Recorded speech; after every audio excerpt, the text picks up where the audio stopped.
Sir भाइदेखि सरसँग गर्दा चाहिँ एउटा राम्रो एक्सपिरियन्स भएको थियो भनौँ न, धेरै कुराहरू सिक्न पाइयो त्यहाँबाट अनि राम्रो भयो चाहिँ। 6-7 महिना अगाडि चाहिँ फुच्चे नै थियो, अहिले चाहिँ अलिकति अग्लो पनि भयो है, धेरै नै फुच्चे थियो है। 6-7 महिना राम्रो ट्रेनिङ गराउँथेँ है, मन लगाउँथ्यो। सबभन्दा चाहिँ मैले चाहिँ उसलाई याद छैन, सुरुमै मैले भनेको थिएँ उसले बल खेल्दाखेरि क्वालिटी छ होइन भनेको थिएँ होइन, याद छ होइन।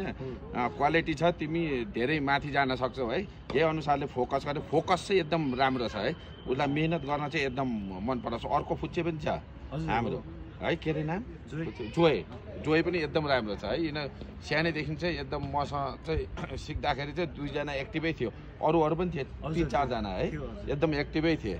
जो मलाई चाहिँ एकदम मन परेको थियो यहाँको जुनियर जुन हो युवराजकै एजको सबैजना थिए है, नर्मली एकदमै राम्रो थियो। मलाई खुसी लाग्थ्यो है त्यतिखेर सिकाउनलाई पनि। 7-8 महिना मात्र दिएँ होला है टाइम, तर एकदमै राम्रो प्रतिभा भयो। अहिले चाहिँ नेपालबाट अन्डर-19 पनि खेल्यो है, एकदमै खुसी लागेको छ है।